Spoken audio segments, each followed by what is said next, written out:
What's happening, everybody? I'm back. It's me, your resident supervillain, Mr. J. Washington. I'm here with my review for episodes 9, 10, 11, and 12 of BlackLightning on the CW. Now, you should have seen all these episodes, but if you haven't, come back because there will be spoilers. I apologize for not being here for the past 3-4 weeks. If you didn't know, I've been moving. So I had a hellish situation with a terrible roommate. Shit was the worst. This chick was trifling, disgusting, and so many other adjectives. So I finally moved, found a place, moved in the process of moving in, ended up helping another friend move out of his place while still getting settled into mine. Now I'm about 95% settled in a way, but that's why I had everything else. I had not forgotten about this show. I have still watched this show every single episode. We are coming to the finale, and it hurts. It hurts. This show has touched on so many issues and gone through so many ups and downs, and such a roller coaster ride for the past 4 years. And sad to see it go. It very much is. You know, we saw so much of how manipulative Tobias Whale can be.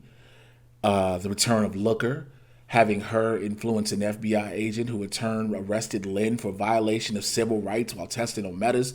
To see Lynn be violated in a police strip search was something I don't know if we'd seen in a while, and a lot of people actually didn't know if it was going too far. And Christine Adams, who plays Dr. Lynn Stewart, was like, yeah, I wanted to show it in this way, to show Lynn being stripped and broken, to see the integration of Painkiller, and now Painkiller and Khalil being two entities in the same body working together, and to eventually defeat Niggapool or Bronuff, Ishmael. You know, I did enjoy the final fight with the two of them, and how Ishmael was like, yo, too bad you couldn't touch me with my poison. And Painkiller was like, I ain't have to touch you. Check the hilt. And got him. You know, to have Painkiller trick Looker and everything. There's so much going on. The red eventually get ready to turn on Tobias. You can see it happening. Chief Lopez getting exposed by lightning, being that police officer that got caught on live, and now she's about to take the meta boosters. To having Jefferson reveal his true identity to Detective Shakur. So much has gone on. It seems like there's so many loose ends to be tied, but there feel like there's so much still to be told. And yes, there is no, for those who've been asking, no, there is no official word yet on the Painkiller series moving forward. We know the pilot happened. There's no word if it's been picked up to series yet. I don't know if they will make this announcement after the finale. I am dropping this before the finale on Monday. Well, I'm dropping this on a Sunday. I don't care. You're getting this on the day I record it. But there's been so much.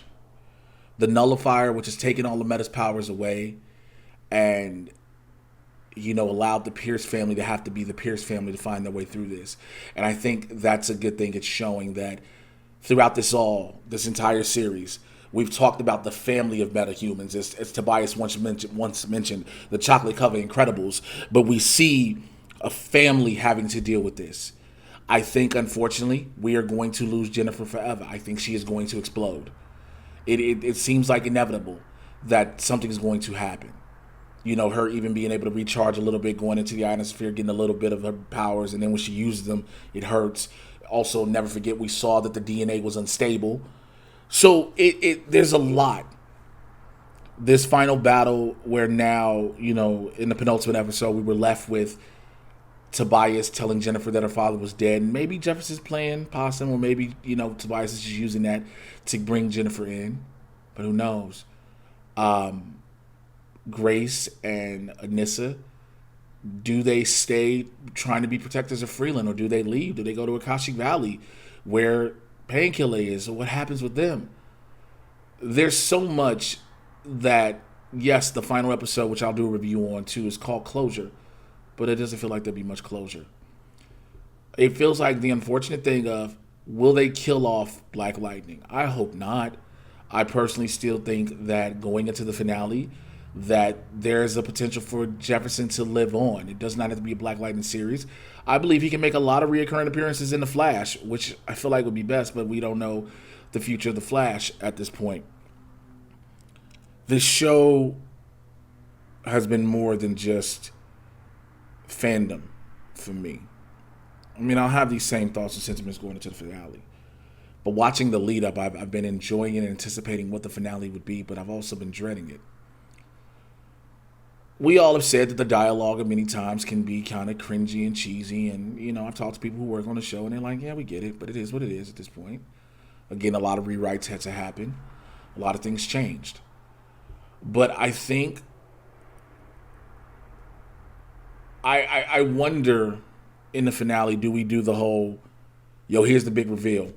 Yo, you think I've been stealing from the city as Jefferson Pierce? I'm Black Lightning, bitches. I've been saving you. Like, is it something like that? There's so much to reflect on. The fact that Gamby and Lauren from Monta Vista are working together, and Lauren has not yet been told why her help is needed to stop the nullifier. Lynn just like, yo, I trust Gamby with my life. You know, basically, this shit needs to happen.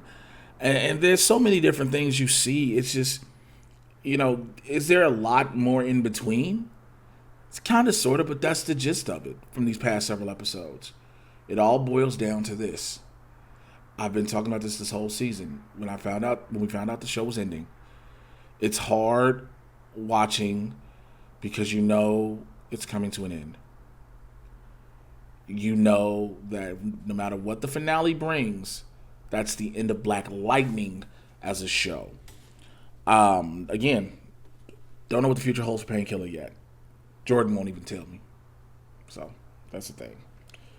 But I want to know from everybody out there. There have been many of you all who rocked with me who thought I was going to leave you on this. And again, I apologize. Please forgive my hectic schedule and living situation and getting all that changed around and adjusted. As you see, the background's been adjusted and stuff. But before we go into the finale, I want to know some of your memories. Favorite memories of this show. What have been some of the best things you've experienced from the show? Highs and lows. Y'all already know it's the normal. Keep the discourse in the conversations cordial. Not that long. Don't want to make this that long. People have been outed. Lives have been changed. And it's all coming to a head in the finale. Your thoughts. Y'all already know the drill. Follow me. Twitter, Instagram at Mr. J Washington. Spelled down below. Blurs in the Hood every Tuesday and Thursday. 2 p.m. Pacific. 5 p.m. on the East Coast. Yeah. YouTube.com/BLERDS. The letter NTHEHOOD. I didn't say this yet. But by the time you watch this tomorrow, I would say stay tuned to the Blurs in the Hood YouTube channel. Because we will be talking to Black Lightning himself, Cress Williams. So please stay tuned for that interview that's going to drop there as well. It's going to be a lot of fun, all right? Holla at y'all later, man. Mad Titan Podcast is coming too. I'm bringing some people back, all right? I'm out. Take care. Bye.